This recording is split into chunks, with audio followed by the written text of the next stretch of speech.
Yesterday, sometime in the early afternoon, I received a few WhatsApp messages telling me how brilliant Dr. Kenny Anthony was in the House of Assembly during Tuesday's debate.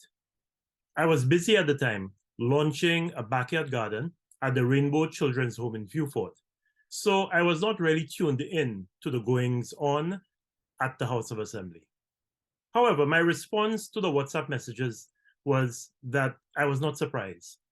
Dr. Kenny Anthony, is a brilliant man. And this subject is one that he knows better than most people in the region, and I dare say in the world.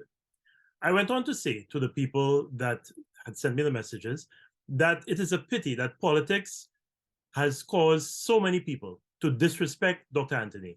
And there are so many who denigrate him simply because he's not on the same side with them.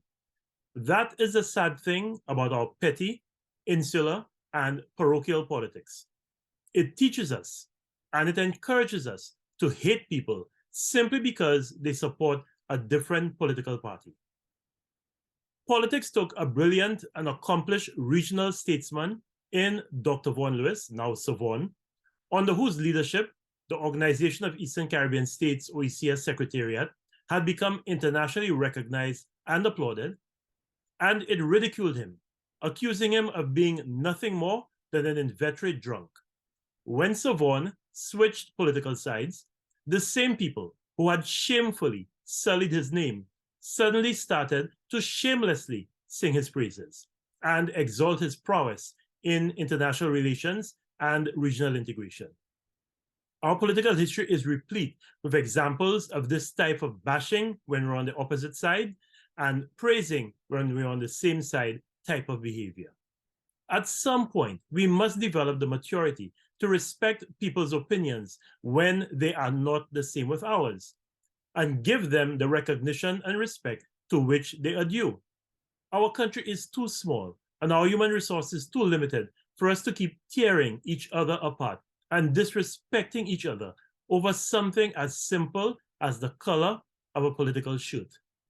Even more so, when we produce citizens who are brilliant in their respective fields and are recognized, like Dr. Kenny Anthony, then we cannot and should not look to denigrate that person and encourage others to disrespect them simply because of politics.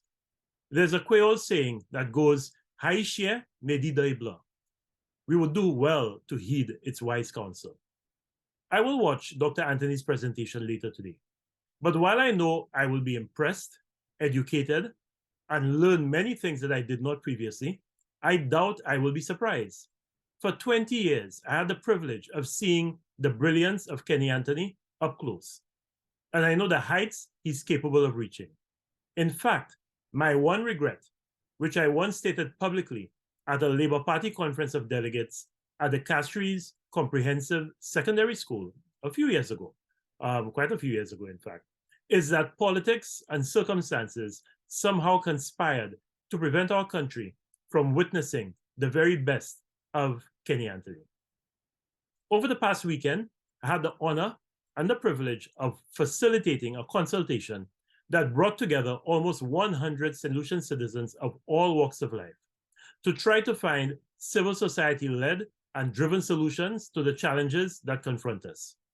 The One Love, One St. Lucia Civil Society Kudme, as it was called, was all about respecting each other and working together to help each other, particularly the more vulnerable, disadvantaged, and at-risk ones among us.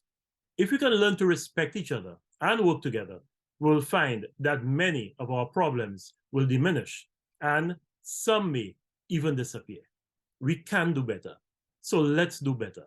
Let's stop being hypocrites and chastising our young people over their inability to manage conflicts and how quickly they resort to violence and their antisocial behavior, when we ourselves are displaying antisocial behavior towards each other just on the basis of politics. Let's move that beam from our eye first, and then we'll find that we'll be a lot more credible and our country will be so much better for it. Thank you.